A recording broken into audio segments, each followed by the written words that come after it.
So welcome everyone. Let's start with our meeting for today, which promises to be a very interesting one because it's the first time that we have a topic that relates to open source hardware and to hardware and engineering issues in general.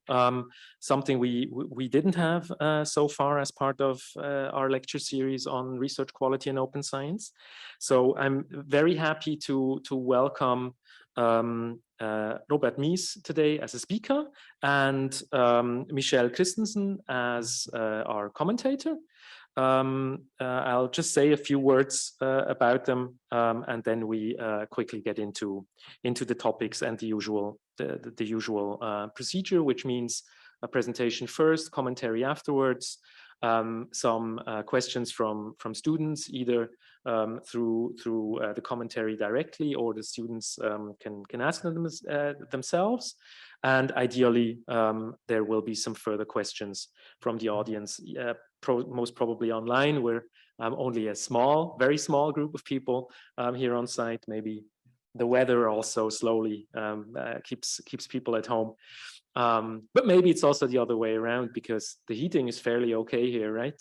So for the moment, we're still warm here in the main building. So maybe that's an incentive for future meetings to actually come here. So I'm very happy to welcome our commentator today, who, as I said, is Michelle Christensen. She currently is an Einstein guest professor for open science at TU Berlin. And she has a background in sociology, conflict and gender studies, and also design and design research, because she did her PhD at the Universität der Künste in Berlin. She also has worked for Amnesty International, is co-lead of a junior research group at the Weizenbaum Institute and the Universität der Künste. And I guess, at least that's what I'm expecting, that she will introduce sort of the more philosophical, social science, humanities perspective into the topics that we have today, that will, from the side of our presenter, Robert Mies, be probably more technical and coming from the engineering side. So Robert Mies is a researcher at TU Berlin, at the Institut für Qualitätswissenschaft. What's the English name for it? Institute? Yeah, so it's a chair for quality science.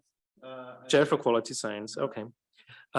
He has an engineering background, as I already said, and is heavily involved with issues around open design, open source, and one of his research projects is about the topic he's talking today to us about, open source hardware.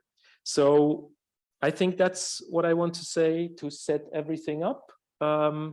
If there's sort of nobody interrupting at this point with some urgent questions, I would just say welcome. Thank you both for joining us today, and hand over to you, Robert, and your presentation. Yeah, thank you, Martin. Yeah, so my presentation today is more from an industrial engineering point of view, like you said, so I'm pleased to be here today. Can I flip the slides or how? Okay, brilliant. All right, you put them on here. That's brilliant. Okay, so I will try to keep my timing to be done by on the dot, I think was the instructions. And yeah, last not but least, if there are some questions in the chat, feel free to also come in. I'm not sure if that's your role, but you, I guess, are sitting here. So also from the online, if there is one way or another. Otherwise, we'll deal with it afterwards, of course. Okay, so my title today of my lecture here is Open Source Hardware, Fields of Application in Technology Science. And I must say I'm quite pleased about this lecture to hold it here, because no one has asked me to hold a lecture in Berlin for all these years. And somehow I felt like, finally, and maybe I could have also myself been more active on that. So I prepared this lecture for today. And I wanted to start with a comment, which is not because I like to make wise comments and so on, but because I think it's really important and sends a message. So Isaac Newton said, if I have seen further, it is by standing on the shoulder of giants. This is something that is still relevant today. And I don't know why it says 1975. Of course, this should be 1675. Yeah. Exactly, let's go further. So I will give some background and I will give some empirical findings today, share them with you, talk about technology assessment, fields of application, and give you some case examples at the end. So this is quite a tough timeline in 45 minutes. So I might skip 1 or 2 slides looking at the time right now. And yeah, so let's say from that quote to go over, I think I refer to it later, why I came to that and showed it to you. So I want to show you, first of all, open hardware or open source hardware, which it is both called, how it has emerged over the years. And I just put it last night into Web of Science, the Web of Knowledge base platform and database. And so I exported this, and it shows a clear upwards trends in publications of articles. Yeah, so I think this is with World of Science generally journal and conference articles that tend to be peer reviewed, and we see a clear upward trend, and let's say a bit of an increasing one, and also what is interesting is okay, it's yeah, okay.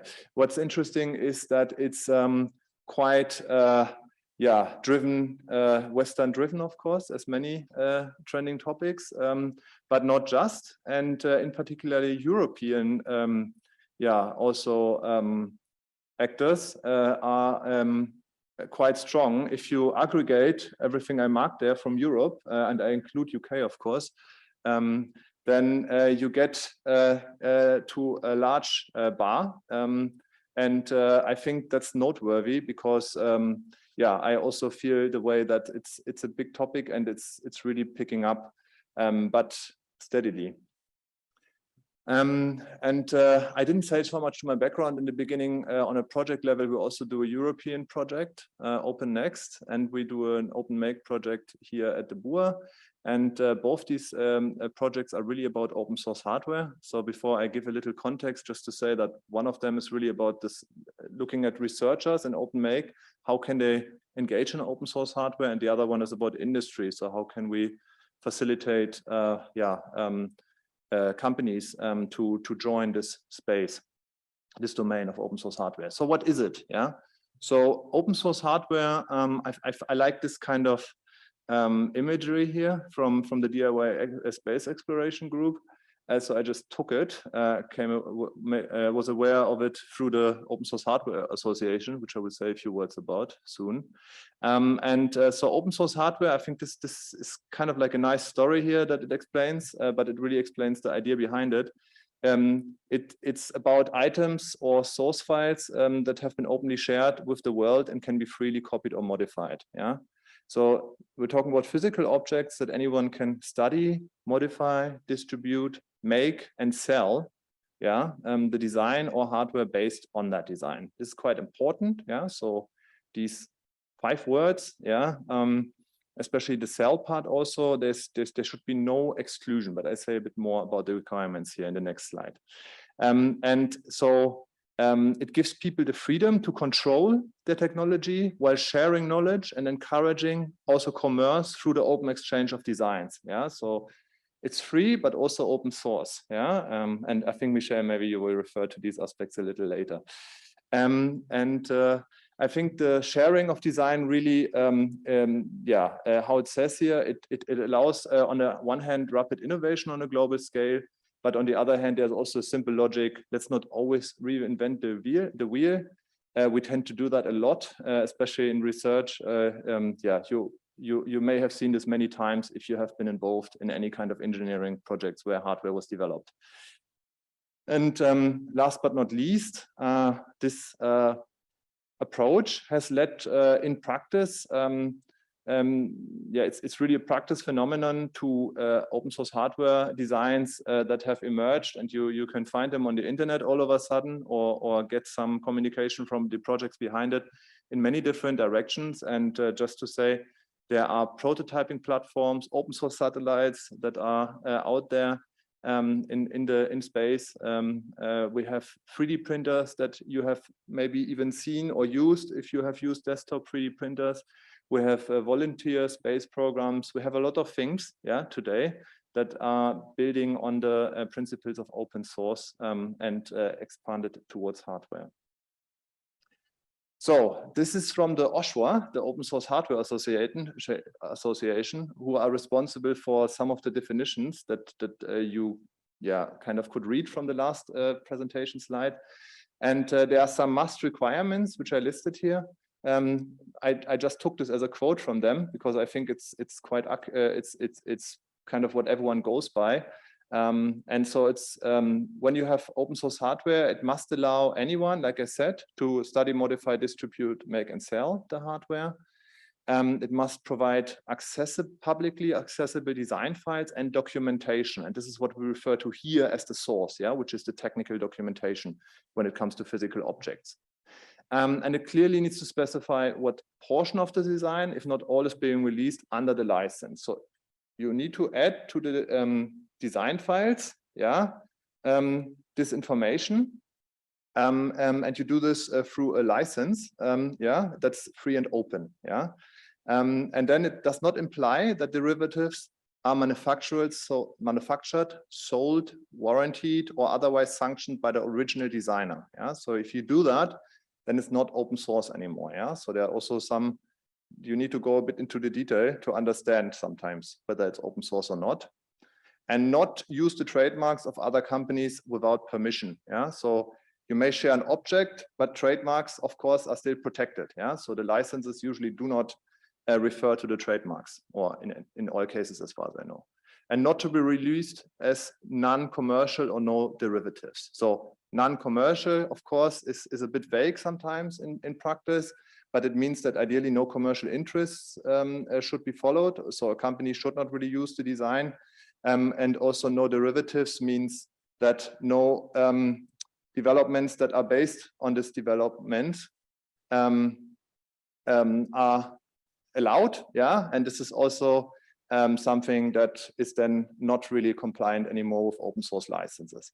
So you see here two elements: the licenses under which you can share an object, and you can see the documentation, which is also quite important. I'll say a little more during the lecture, and the technical documentation of a hardware should be published under an open and free license.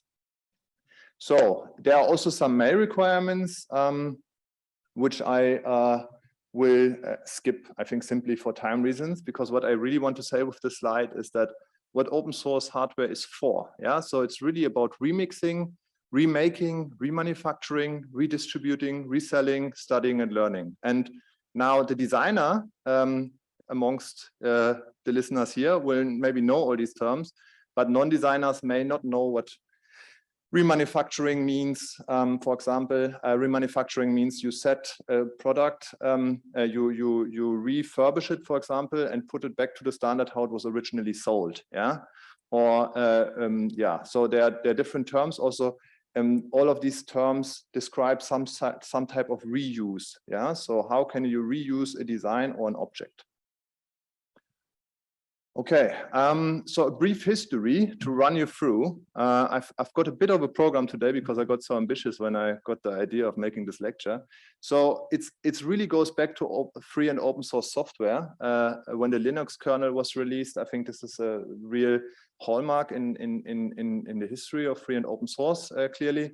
And then, but it took some time. So software is kind of 30 years ahead.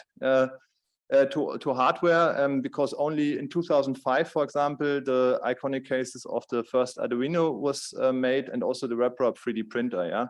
So here's the Darwin 3D printer that's depicted, and the first Arduino did not look like the Arduino Uno. That's R3 that's depicted here.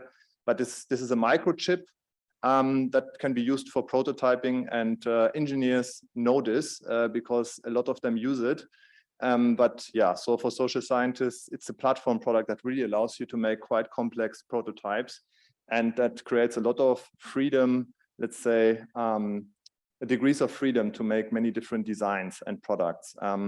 Yeah, in the prototyping phase. Then in 2011 or 2007, I should say, yeah, I should not skip this. The TAPR open hardware license was introduced by a group that was doing independent radio, and it was about the technology that they were using, that they needed to license some technology. And then in 2011, this is really the milestone that I think is then even also maybe more important for practice today. The CERN open hardware license was created, and also CERN introduced their repository where they shared their projects, and which is also an interesting platform on GitLab. Yeah, I don't want to say too many technical terms, but these licenses are important because the licenses allow people to attach them to their, or to share them together with their document or documentation under these licenses.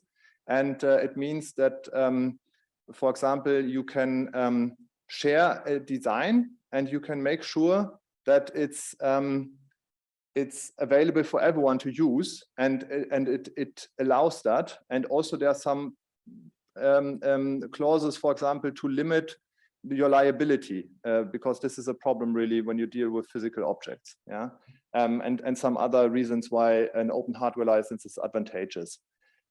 What I did not put here, but in 2012, what's important is the Open Source Hardware Association was founded, and they also created a definition around that time, which is still being used. And yeah, I did not put it in the slides, but I explained it before, in fact, the meaning of it. And then last but not least, in 2016, because this is really about, I used the title technology science. Yeah, so I think, Stefan, you ended up translating it as engineering science, which I think is equally accurate. But the Gathering for Open Science Hardware community, really connects researchers, and they were founded in Cambridge in 2016, and they deal with everything to do with research hardware that's open and free and open source. All right. Going ahead, a last distinction. I don't want to load you with too much background, and I understand that some of you have to stretch, of course, if you are not so involved in technical stuff. So there is a distinction between open source hardware versus open design, and as an industrial engineer, I find it's quite important seeing that many people do really open design and call it open source hardware, which we call open washing. It's a bit like greenwashing. So if you do a crowdsourcing project or social product development, which means you use some online platforms to interact with your customers, for example, yeah, but everything, the result is yours, yeah, so it's a closed product, yeah, you see this matrix here, yeah, on the left hand side is the product openness, then really you can call this open design, yeah, so all the gray areas are open design, but you should probably not call it open source hardware, or most definitely until you change that. And then if you share your product, yeah, so if your design is downloadable, and also there should be some more things that you do, like I said, and I will say more about this, then we can refer to open source hardware. And of course, you see that dark gray area. So the open source hardware boundaries are really about opening up the results and sharing them, creating a level playing field with everyone involved in the design process, or everyone who wants to use later the product can use it. Yeah, so then we have an open process if people are involved, or a closed process, and then it's a public innovation that I can just share with the associated documentation and all the information for people to build on it or change the design, but it does not necessarily have to come with interaction. Yeah, so the sweet spot maybe here is open source product development when we come from software, because we've got these huge online communities in software, and in hardware we find this behavior of interaction, although much smaller groups and not so many big projects in comparison today. But like I said, we are 30 years behind in this field, or yeah, so we observe how this is also slowly picking up. I hope this is clear enough. Otherwise, yeah, we will provide the slides, but I just wanted to make the difference here between closed and open products and closed and open processes. And that really the sharing, the designs and the documentation is important in open source hardware. Right, I gave you some reading and there were some interesting questions which were posted to me. I saw them a bit late this morning, but then I thought, okay, yeah, I think I'm referring to some of these issues. So how can we distinguish an open research environment from a closed research environment? So I shared this source with you to also be able to read beforehand in the open microscopy, let's say, segment or how this is done, how some projects do this, how do they create an open research environment around their projects. And in reality, what we see in closed research environments, or I would say conventional even research environments, as much as we feel that we should always, as researchers, be very open. Maybe we're open-minded, but we don't carry out, as we know here in a whole lecture series for open science, a lot of these motivations or ambitions. So the research question usually is shared in a conventional research environment. Also, the development theory or experiment, so we refer to it also as design rationale in engineering and design. So what are the assumptions behind an idea and how are solutions found for that? Sometimes this is shared even only then at that point, and a lot of times, so publishing of results is really, really limited. So we publish the results in usually that are not replicable. So this is, I think, the topic of this whole lecture series. And I think the big difference when you start with open source is that you don't do that alone anymore. You don't do that maybe with one or two partners, and their customers are even a lot of times not really involved, even if you're agile. You really identify needs together. So you share early your research question, or you share early your idea. And then open science really means that you also collect ideas deliberately. So for example, on solutions, but also on requirements. And then once you do that, you start to develop a body of open knowledge. And like I said earlier, you really have to then start to develop the designs and the resources, ideally also open source, which means you do have, it's an approach and it follows certain principles of sharing and learning together. And then also, sharing the results can be the last step, but also in the process, you can share early, release early all your interim, let's say, designs, or even do the design open on a platform. And then you can use this for data processing, you can use this for debugging and so on, although this is more, I think, really software also specific sometimes, but you can use this for problem solving in a way. And then eventually, you publish it, and you, it says here, use preprint repositories. I think these are good practices, which, if I'm being honest, are not really even used here always, but of course it's good practice, and you share a lot of open data. So it's not so much about the publication anymore. The hardware becomes an important output. And so this is, if you consider this, let's say, these extensions of your research process, it's quite a heavy load for the researcher and something to consider. So, but it also brings new opportunities. So there are pros and cons in this process. And so one advantage, let's say, that you may ask yourself, or one thing that you may ask yourself for is, why should someone participate in this? So this is really a key question, and it's not so actually clear. So I'm just gonna show some recent research, which is from relevant online communities where this was, let's say, found. But to be honest, I'm just gonna put the main things here, the main results here. because I think we have to go much more detailed. So even in research, there are not really too many definite answers to this question. So knowledge sharing behavior, according to this survey here, it creates, on the one hand, it's positively, what is related to it, yeah? What leads to it? So on the one hand, it can be shown here on the right with the members who participate in online communities that on the one hand, there's knowledge, self-efficacy. So this is, that you are able to learn yourself, yeah, and create your own knowledge. Material gain is also mentioned, and last but not least, for members, what was found also to be highly significant, identification with the community's collective goals.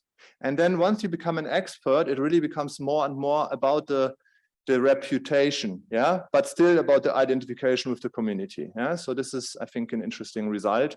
Yeah, or at least a good source to quote. And yeah, so there's at least some significance about the gaining reputation.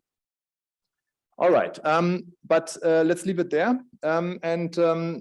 Yeah, I think there was a question about collaboration, and seeing my time, yeah, I think I will just say, this was supposed to not show all at the same time, but I will just say that we did a survey some years ago, I think in 2018, and that one showed really that best practices in open source hardware development on this, yeah, what I showed you, like this sweet spot, which was called open source product development in the other slide.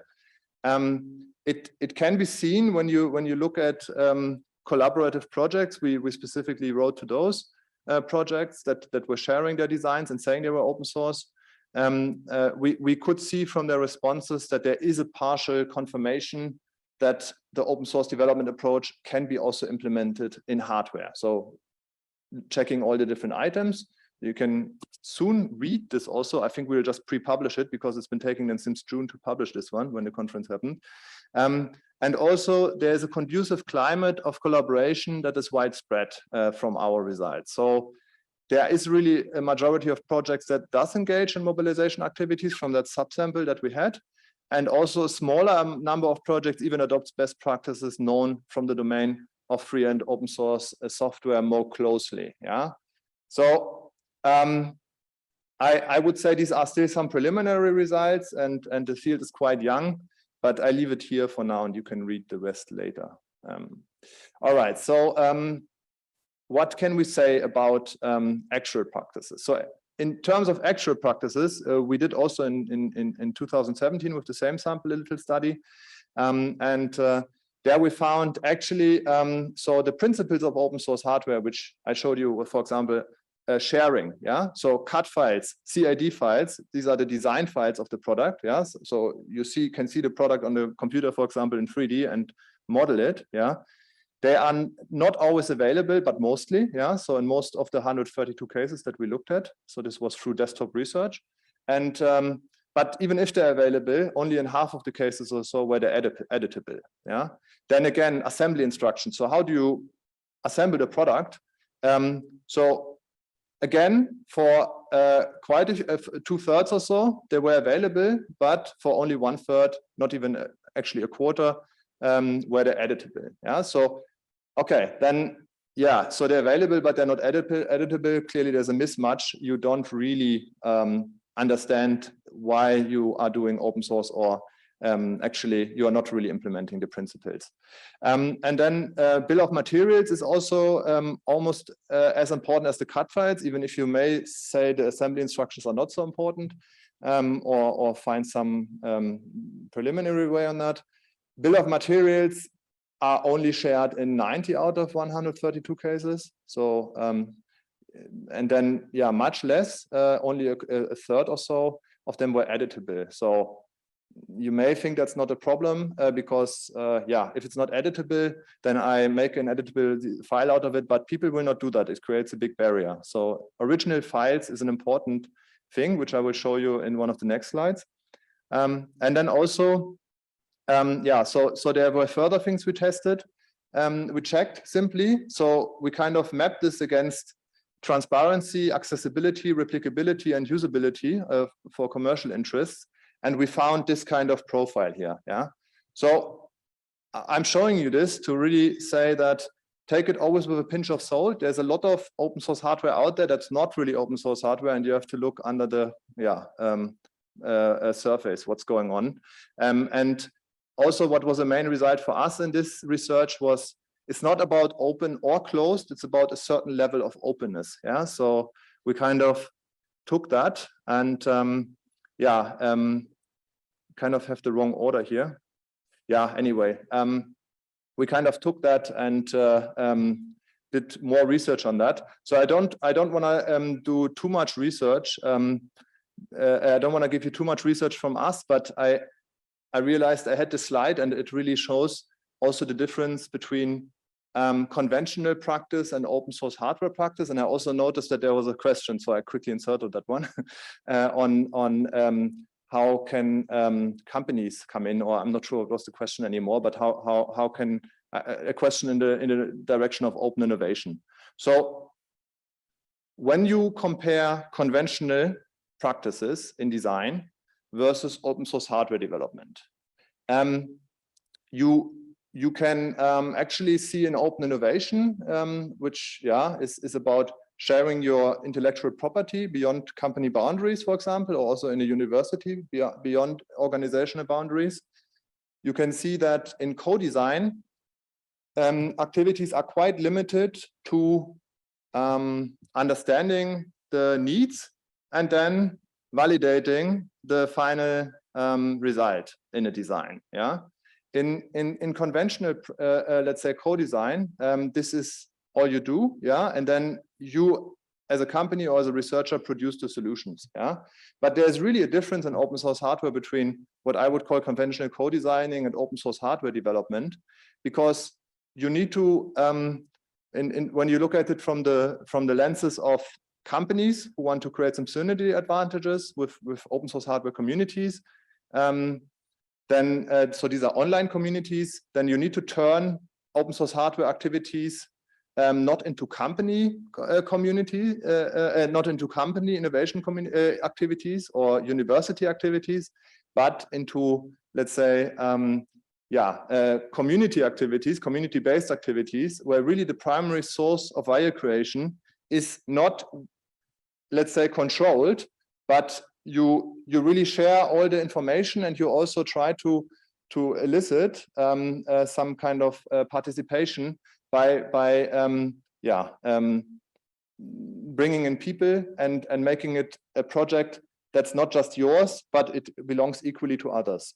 And then you should be able to engage collaboratively and not compete for space with other people. If you do that, then you're probably doing something wrong from the start. And then also there is a difference between global and local sourcing that's often mentioned. So there's this idea of design global, manufacture local, DGML. So there's sometimes also a misunderstanding of citizen participation in product design and production, that you can make use of them and not to see the valuable resources or the valuable additions they can bring. And also when you follow the let's say simple co-designing approach, you may waste knowledge by locking it up. Yeah. So what means global and local sourcing in that sense? So if you really internalize that there should be collective value, then you also create global knowledge, and then you create from there local connectedness. This is how this movement works. Yeah. And also you reach out to a global community. And yeah, I don't want to say too much because all of this is new to some of you or many of you. Yeah. Okay. So that's, having said that, this was just an excerpt from some research that we did before. So let's go from the background now. So I gave you all the background, yeah, and the best practices and empirical findings to the actual content, which I might not make in 10, but in 15 minutes for sure.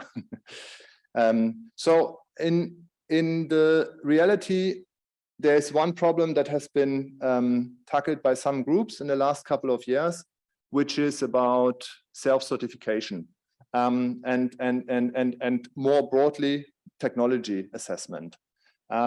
Because I want to say a little bit about standardization, there's been some previous works that I want to refer here, which is the open source hardware certification program by the OSHWA. And the OSHWA is like the open source hardware alliance that was founded in 2012, like I said, and that really creates a global platform for people to come together.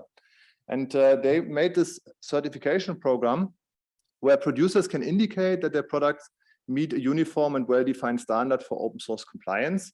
And so once they self-certify, successfully, means sharing some information, some links to some information, and it checks out that it fulfills certain principles, then they get a certification logo.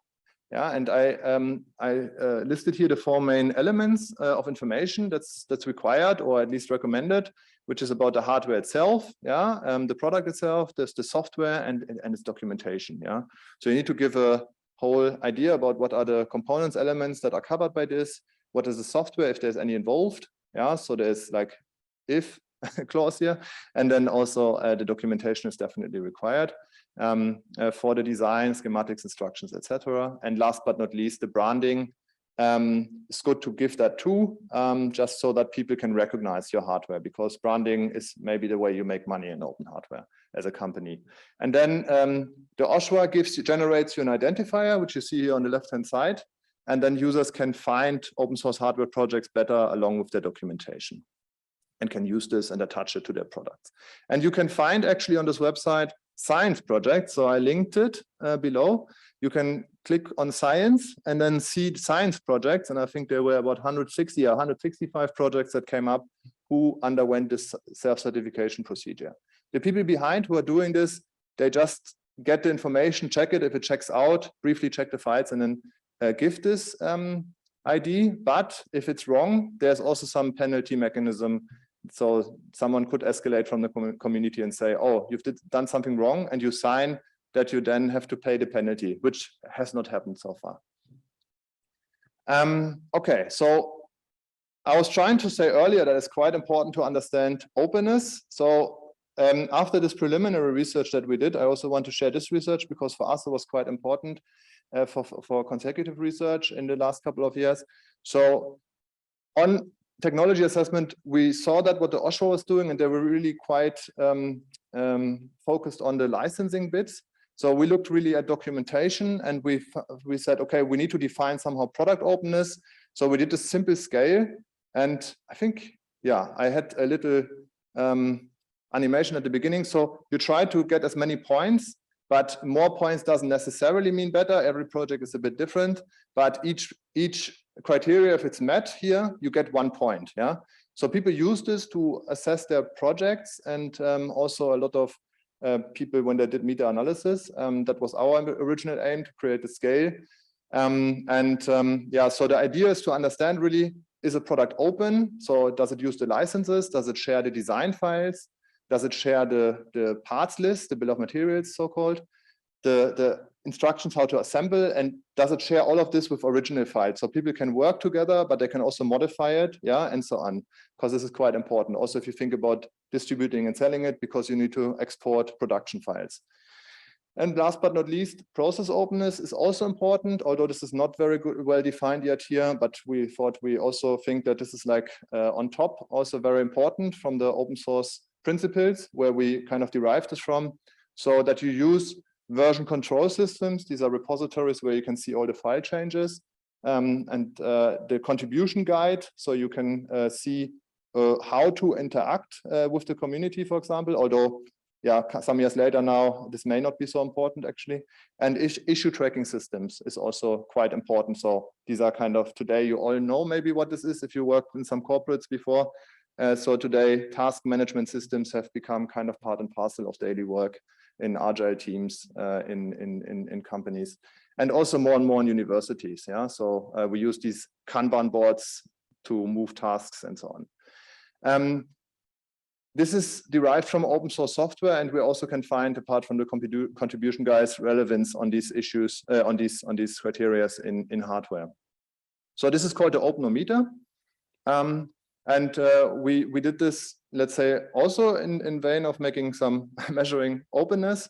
But yeah, really what it's about is you want to de-risk product development with open hardware and understand, for example, requirements better and so on. And you want to move together with the community to a certain stage.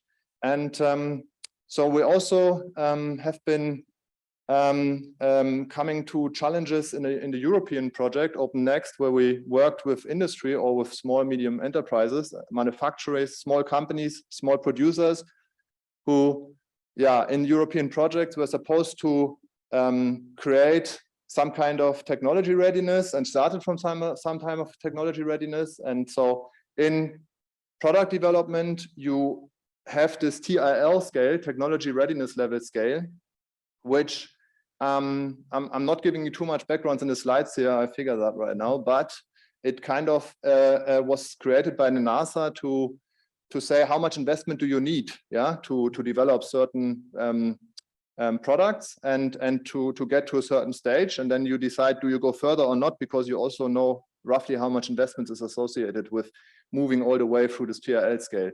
For companies, this did not work because there's not such a stage development in open source design. And I think, Michelle, this is again one of the points for you to pick on later, I'm sure.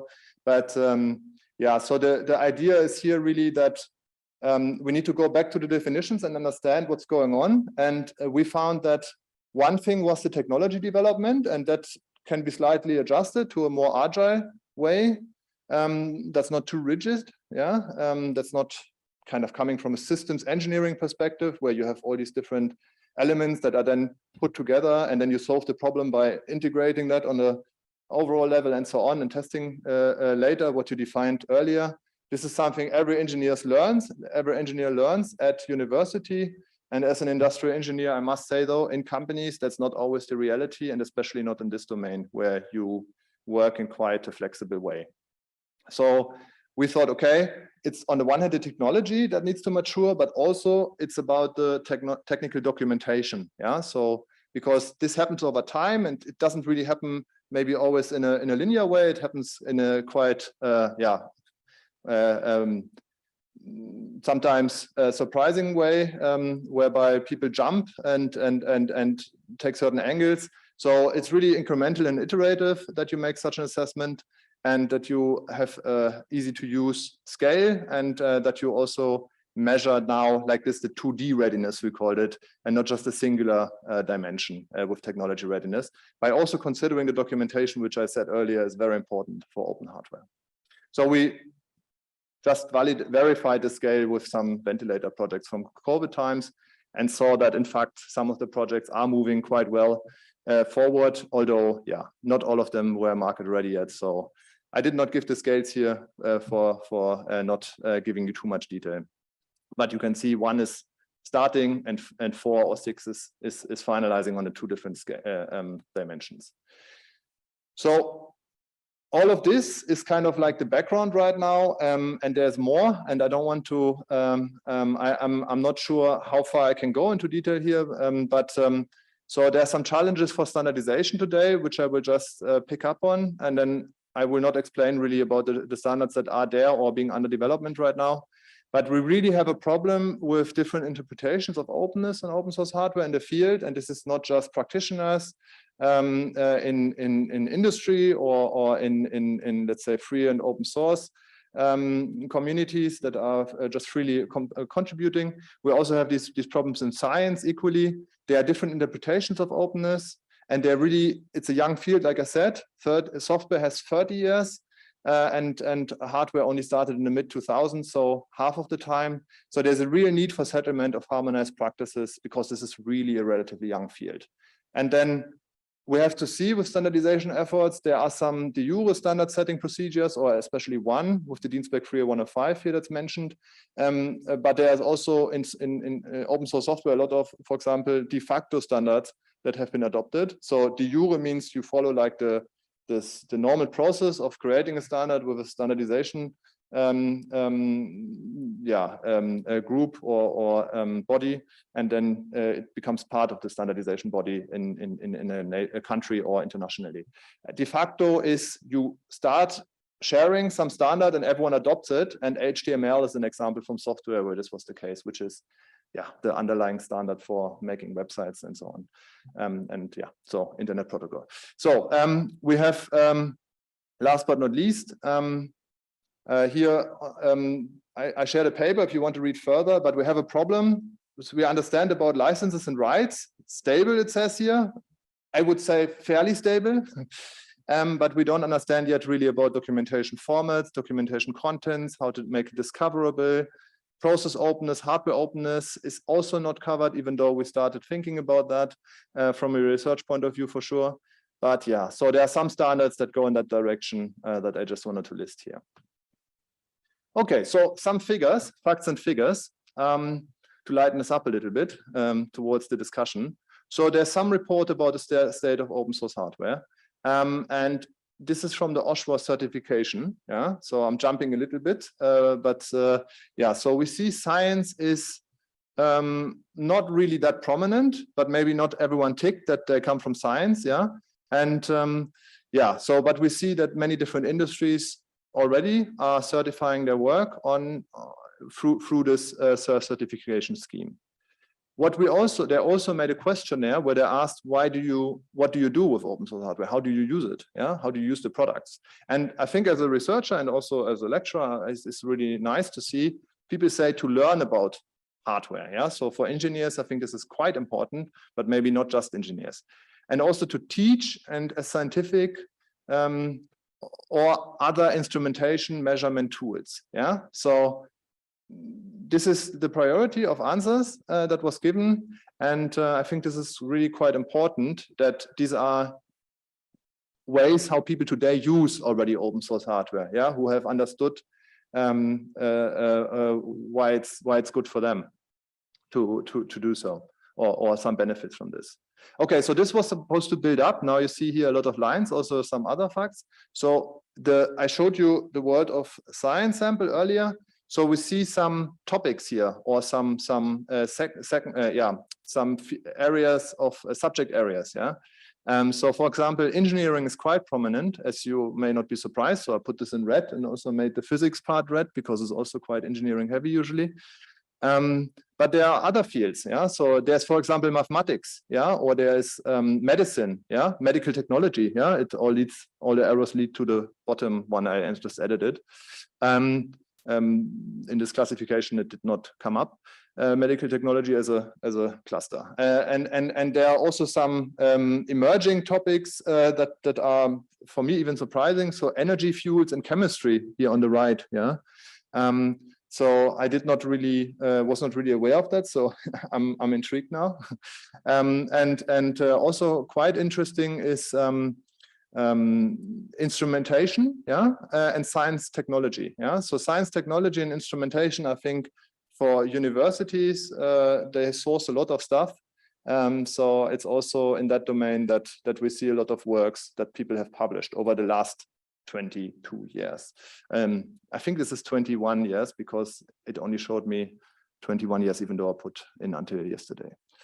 Okay, so there are some policy suggestions which are overall, I will not mention the details, but just for you, I put it on the slides.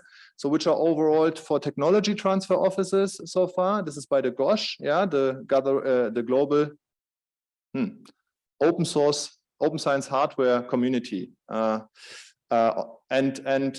I thought it was called Gathering for Open Source Science Hardware. There seems to have been a change. But so there's, on the one hand, liaising by open hardware communities with and of open hardware friendly technology transfer offices or officers, which they want to foster and which they also want to, I think, become a focal point of. It's about connecting TTOs with open hardware practitioners, really, so they understand where are the projects, what is our inventory here maybe at a university, what are the needs, and then to create the kind of offerings that are needed. And also they really suggest that there need to be internal performance metrics and budgeting mechanisms that are not hostile to open hardware. I would go as far as to say that, because using open source hardware is not against patents, but it's an alternative. But if you go this route, then you will not be rewarded for your work. Essentially, it means that it doesn't count. Yeah. So let's make it count. Yeah, is the simple message here. And there's a smaller aspect that's also mentioned that might not be so small, but quite big, which is then we can also make requirements on sourcing instrumentation. Yeah, because we can save a lot of money. And there's some work that you may want to look at if you are interested in that, if there's someone here who is involved with this kind of issues at the university level, from Pierce, Joshua Pierce, and he kind of calculated that open hardware can be 87% cheaper, yeah, than conventional or proprietary hardware, which makes some assumptions, and quite importantly, actually, so why is it not already done? I put here in the slide. Well, he does not consider labor costs, which is quite essential in reality. And he does also consider that open source hardware is self-built, which is only a partial, I think, reality here, even in analyzed sample. But okay, with the assumptions that he makes, he gets to quite significant savings, and in between somewhere lies the truth. But definitely some money can be saved here. There's also some international policy brief from the GOSH in 2021 as well, which talks about championing progress for research and technology development. I think this is more on an innovation capacity level for universities, quite important, in fact. And I made this bold because in red for promoting, but also for sustaining innovation. Yeah, so we promote a lot of innovation, the funding institutions. But we promote a lot of innovation, but we do not sustain it. Yeah, so it's somewhere it gets lost when, for example, the researcher leaves or it's not properly documented and so on. Open hardware really solves a lot of these problems, and it really provides a good, also multi-actor approach if it's done properly to integrate different interest groups. Yeah, I wanted to give some project examples to the end. Oh, I'm over time. I will maybe just say that you read the project, so we can go from the literature. So here's one project I wanted to quickly mention to you, so you get an idea of the scale of what has been implemented so far in reality. So, for example, the White Rabbit project in CERN, yeah, they're really front runners in my view in open source hardware. They developed since 2006 with small core team. In consecutive, let's say, funding stages up until today, in fact, a time synchronization system that allows for the experiments to be synchronized. Yeah, so when the particles, for example, are somehow accelerated to almost light speed, and then they something happens to them, it needs to be clear when this happens and what happens. And this is also measured by different sensors. So they created a system that can synchronize this. Yeah. And just to say that without going into the hardware that you can read up later on, but this is quite technology or engineering heavy. It really only a few experts, I think, worldwide, a couple of groups can really manage this very well. They actually made this so that it is in the market, and different companies produce it according to the specifications, and you can just order it. Yeah, so it's also used in different industries, not just at CERN. Yeah, so here we see this kind of technology transfer component of open hardware.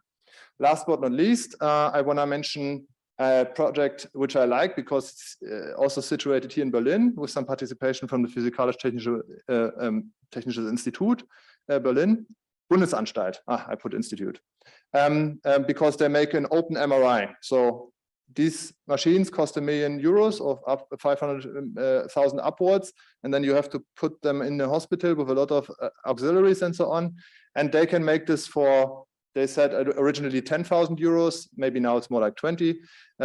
Since they started, it's gotten a bit more pricey. But in fact, they're already testing this in different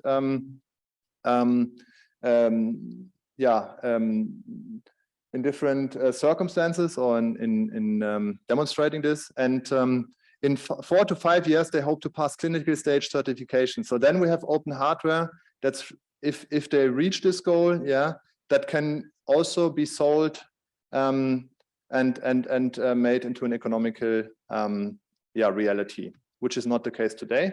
And I also want to show the open data component with the Smart Citizen Kit project.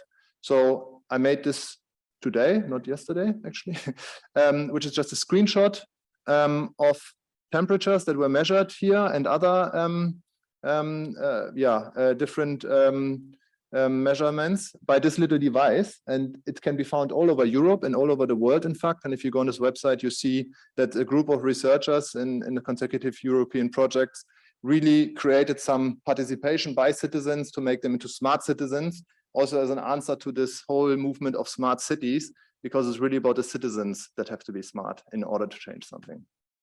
All right, I will cut the summary because we have Michelle discussing a lot of this, and usually I'm quite on time, but from Zoom to reality always changes a little.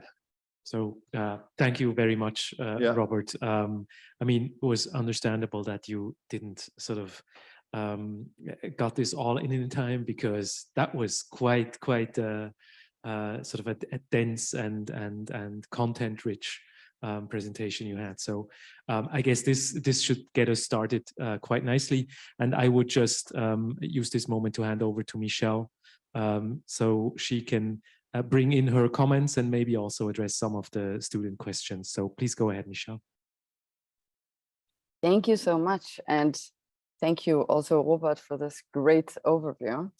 Shall I perhaps, do you want to close the slides and we can see? Yeah, I can stop sharing here. There we go. Okay, so just a few thoughts from what you were speaking about. It's funny because I think Robert and I come from very different disciplines, but we share very much the same fight. So as I was writing down the comments as you were speaking, I was thinking, you know, just to give a very tangible example of this, maybe more technical things that you were speaking about. It's quite amazing that we're democratizing the world. So, you know, you mentioned the open source satellite movement, you know, and there, of course, it's an ongoing movement of making something like satellite imagery accessible. And it's interesting, it's not such a long time ago that we couldn't access this kind of imagery. And I was working for Amnesty International in 2008 when they were fighting to get access from commercial satellites to imagery in order to show evidence of the genocide that was taking place in Sudan in Darfur.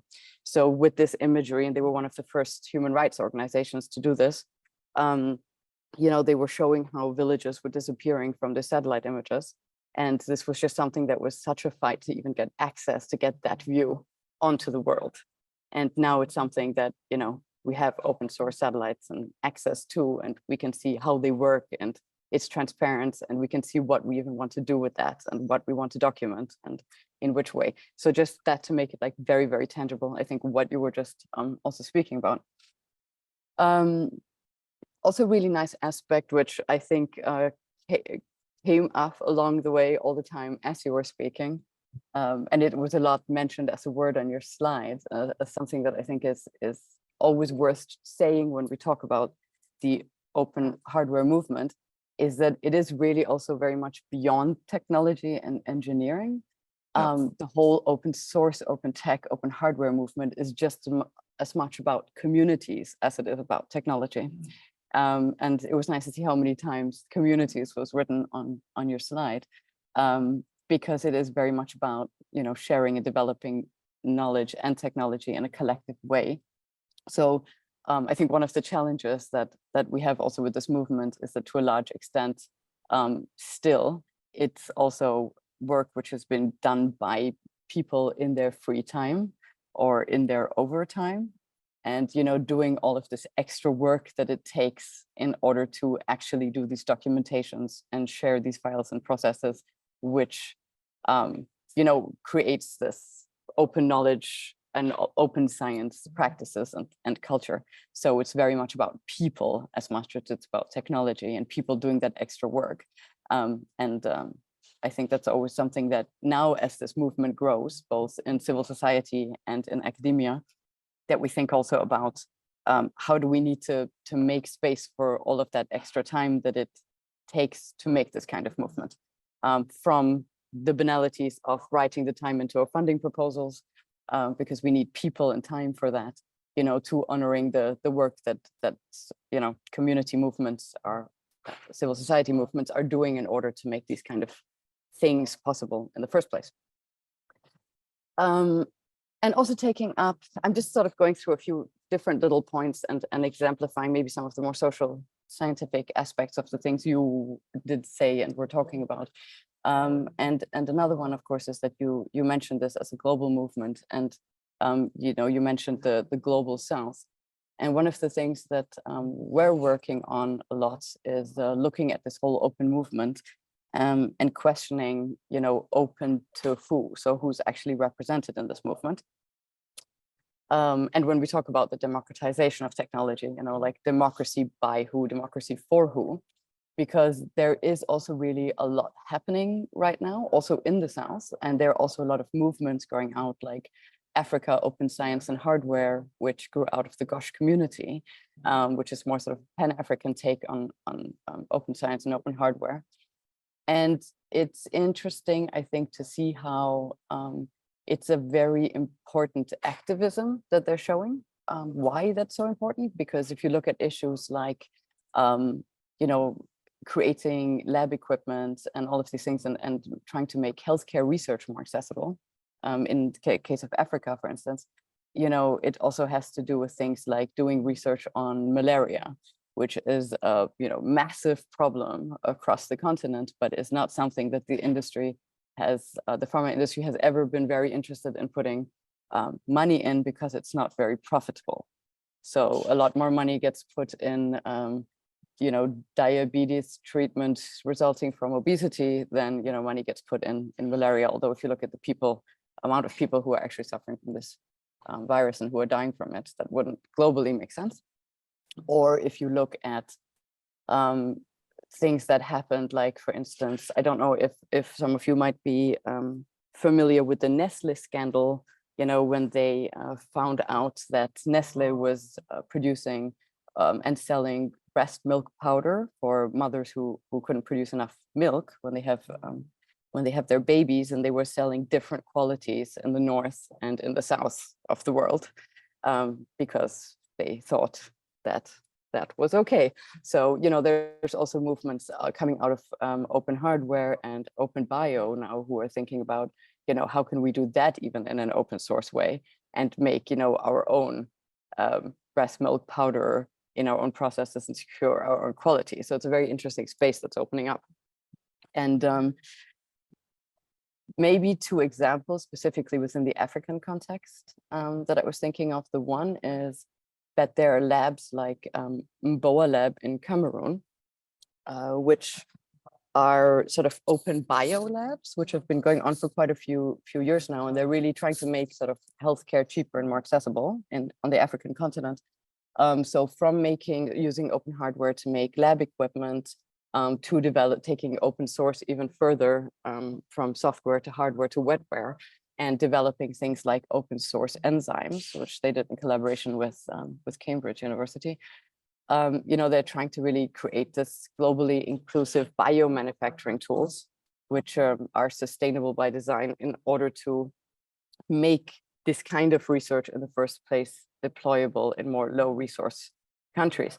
And they were one of the speakers. A second short example was when COVID broke out. We had Gemeli Adzaho from Africa Open Science and Hardware with us here in Berlin, stuck in Berlin, so he couldn't get back to Ghana. And COVID had just broken out, and we thought it's interesting how much is happening in the maker movement in terms of responding to this COVID crisis. So we invited speakers from maker labs in Ghana, Togo, Senegal, Nigeria, and Cameroon to all talk about how they were developing sort of rapid prototyping solutions to the crisis, and how they were developing everything from open source rapid diagnostic tests to open hardware respirators. And to see how, you know, there's this whole culture, again, this community of not just producing these kind of machines, but sharing the files, sharing experiences, sharing, you know, adapting to the materials in the different places, how you could do this the best. And interestingly, at this discussion, and that comes back to your certification example, it of course became so important because on the one hand, there was a desperate need for respirators. And on the other hand, there was the question, okay, who has to, you know, certify what devices at what time in order for them to safely be put in use, which is always different with healthcare. And even already between these 5 different countries sharing the experiences with how they did that, because at this point it was of course chaos. The ministries, most people tend to underestimate maker labs or hack spaces and this kind of rapid prototyping and open hardware. But suddenly with COVID, we saw like ministries, development organizations, United Nations going to maker spaces and saying, can you help us produce somehow these things because they're missing?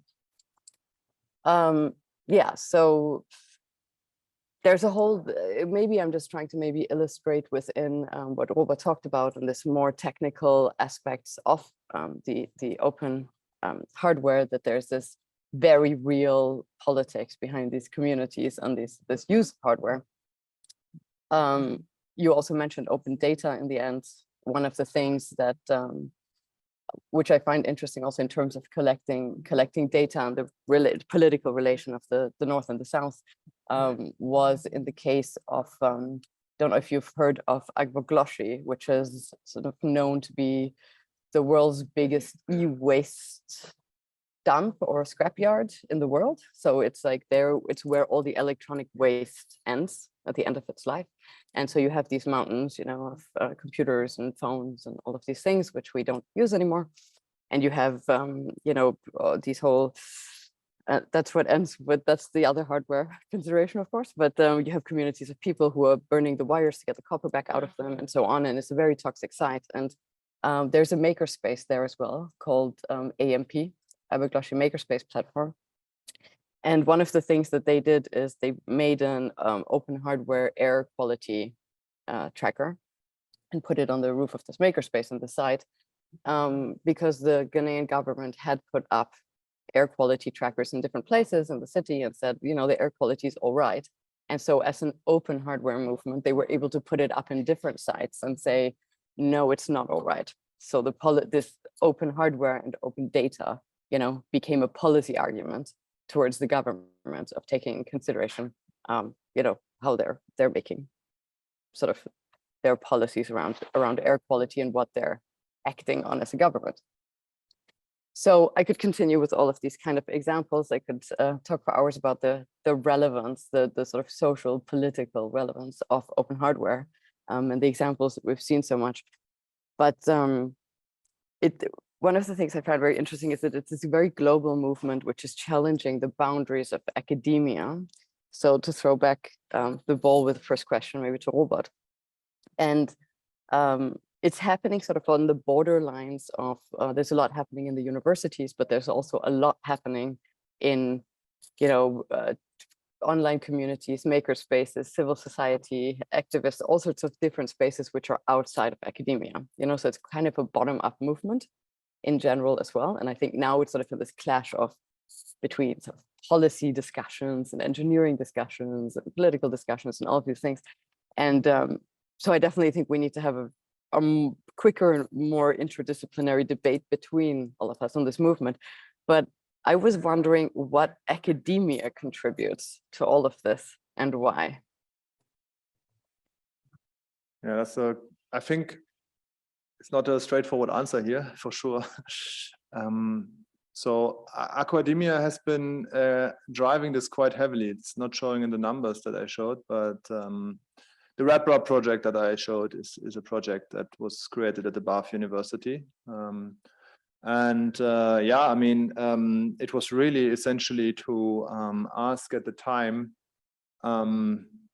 some very basic fundamental questions, which you also just raised. And I think the Arduino project was raised by people who were students, yeah, and in their student times they started tinkering. And I think you also mentioned this idea about makerspaces and so on. So I think if we look at students not as a, let's say, a ready product that's for industry, but also as citizens, I think academia has a lot to do, being here at the Humboldt-Institute, with connecting the dots here, in a way. And the biolabs are a really nice example because it also has got this artisan element, and I really like that, even though I'm not into neuroscience or biology, neurobiology and all these things. But yeah, I mean, it's in my view, quite important, first of all, that we change practices in academia. So when this bottom-up thing happens, which I think we can see it, but it then I don't want to use the term glass ceiling because it's connotated, but there's a certain way how far you can go with that, and then you either patent, you make a startup, or let's say, why don't you just go into industry? So the engineering students are not really given too much of a societal I think perspective sometimes during their studies, and they end up following the path that's given to them. And I don't want to make them all into philosophers or something, but I think that they lose something along the way as well. And even the ones who are dashing straight into a, let's say, specialist or general position for a career, before that, I think there's a responsibility also that academia has to be quite certain about whether or not they want to assume it. Because, and I think this is really nice that you said this, so to make space for extra time and extra effort, because if we don't do it, we may be lying to ourselves. So we start not doing something, we start avoiding it, we start circumventing even our efforts. So, patents are not everything. Okay. But essentially, if you take too long, if you're too lazy with your thoughts for a long time, you're lying. And to be honest, as an industrial engineer, I'm an engineer, but I produce objects at the university, not in a way that seems very sustainable to me at all. So this is really why this one quote resonated with me. And I think this is a way for a lot of engineers, but you don't speak about it because there's no forum or incentive sometimes created in that very linear path of how we teach students and even train staff. Okay, so this is a very, very long answer, but I think academia also has a very, very clear responsibility in looking at open innovation further. Open innovation is a topic that really, I think, is moving into this space right now. So we kind of were quite surprised by the feedback this year at an IEEE conference, which is quite relevant in our community. Where I showed some of the results, which I wouldn't have shown unless it would have sparked such resonance this year. Because, for example, in the future, how do we certify open hardware? Is that the role of academia? Is it not? We need to settle these things, truly. Where does the product development stop? Is it really at the prototype and the earlier demonstrator? Or do we need, as academia, also to look at social sustainability and also more ecological sustainability that we drive, let's say, let's say that we really go all the way, because industry may not be able to do that right now, to transform quickly enough in time for us to make needed changes right now. Okay, I don't want to go into further things, but maybe just mild things which are about the certification aspects, because you mentioned that certification is one thing, and I think here it's key to bring together initiatives from different domains. But I think another thing is also, so we have this idea of third-party testing that some people are exploring now. There are some different routes to market. So I also think for business management people, for innovation management people who really look at this, and for technology transfer officers, let's not forget these alternatives route right now that we can create, that the potential could be vast. And it can change also engineering sciences quite a lot. We don't have the attention yet in engineering science in a way, and it's not like I am longing for that, but I think we need to have an honest discussion about that.